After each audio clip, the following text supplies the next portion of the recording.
पंडित हुआ, ज्ञानी हुआ और धुंधकारी महाखला महान खल हो गया। इतना अत्याचार किया कि वही पिता अपने उसी बेटे धुंधकारी के अत्याचार से इतना त्रस्त हो गया कि सन्यासी महाराज की बात का ध्यान किया कि सन्यासी महाराज ने ठीक कहा था संतान हो जाएगी, लेकिन संतान से सुख मिलेगा वो बड़ा कठिन है। संतान से सुख बिना भगवान की कृपा के नहीं मिल सकता। बोले हनुमंत लाल की। आगे की शेष कथा आप सब जानते हैं। बजे 7 कितने बजे पूरे इतना एक आध मिनट कम तो नहीं है। ओम नमो नारायणाय। आगे की कथा हम शेष कल शुरू करेंगे और फिर भागवत भगवान की 7 दिनों तक इसी तरह से कथा होगी। आप सभी लोग जानते हैं धुंधकारी के अत्याचार से पिता बेचारा, मैं दो वाक्यों में पूरी बात रख देता हूँ। कहते हैं बहुत दुखी हुआ, इतना अत्याचार किया कि बेचारे पिताजी घर छोड़ करके चले गए।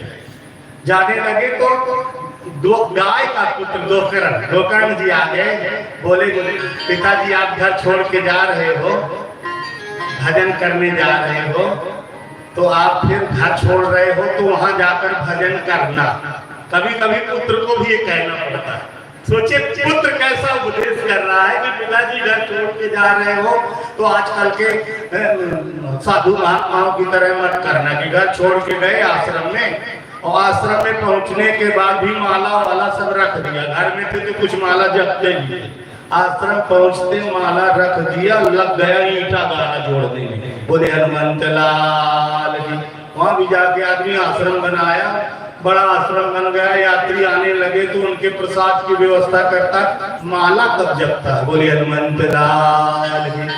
पिताजी फिर क्या करना, अन्यस्य दोष गुण चिंतन माक्ष मुक्ता सेवा कथा रस न हो नितराम पिबत्तम। फिर पिताजी जाना तो फिर वहां जा करके भजन करने के जो नियम है उन नियमों के अनुसार भजन करना। धर्मं भजस्य सततम त्यज लोक धर्मा। जब आप धर्म की सेवा करना तो फिर लोक धर्म की चिंता नहीं करना। भगवत धर्म के सामने लोक धर्म गौर हो जाता है। परिवार का पालन पोषण करना ये लोक धर्म है, लेकिन मानव जीवन का परम धर्म क्या है? परमात्मा की सेवा करना। परम धर्म के सामने लोक धर्म गौर हो जाता है। पिताजी अन्यस्य दोष गुण चिंतन मार्ष मुक्त। छोटे मुंह बड़ी बात होगी पिताजी, पर एक बात और कहूंगा, दूसरे के गुण दोषों का चिंतन नहीं करना। आगे की पंक्ति देखें, अन्यस्य दोष गुण चिंतन मार्ष मुक्त। शास्त्र तो कहते हैं कि दूसरे के गुणों को देखना चाहिए, गुणों को अपनाना चाहिए। भागवतकार यहाँ लिख रहे हैं नहीं, अन्यस्य दोष गुण चिंतन मार्ष मुक्त। दूसरे के दोषों का तो चिंतन नहीं करना, दूसरे के दोषों को तो नहीं देखना, दूसरे के सद्गुणों को भी न देखना। दूसरे के सद्गुणों को देखोगे तो ईर्ष्या होगी और उसी ईर्ष्या में फंसे रह जाओगे, भजन नहीं कर पाओगे। बोले हनुमंत लाल की। इसलिए कहते हैं दूसरे के दोषों को तो नहीं देखना। भजन की पहली सीढ़ी यही है, भजन करने की पहला सोपान। दूसरे के दोषों का तो चिंतन नहीं करना, दूसरे के गुणों को भी न देखना, नहीं तो चिंता होगी। चिंता साकिन काहि न खाया, को जग जाहि न व्यापी माया। करके उपदेश दिया, अपने पुत्र का उपदेश पा करके पिता बात देव तुरंत घर गृहस्थी छोड़कर जानते ही आप लोग चले गए। भागवत के 10वें स्कंद का पाठ करके परम गति को प्राप्त हो गए। अब इधर घर में अकेली माँ बची। एक दिन धुंधकारी ने कहा पिताजी के बाद माँ पर नंबर लगेगा। माँ से कहा मम्मी,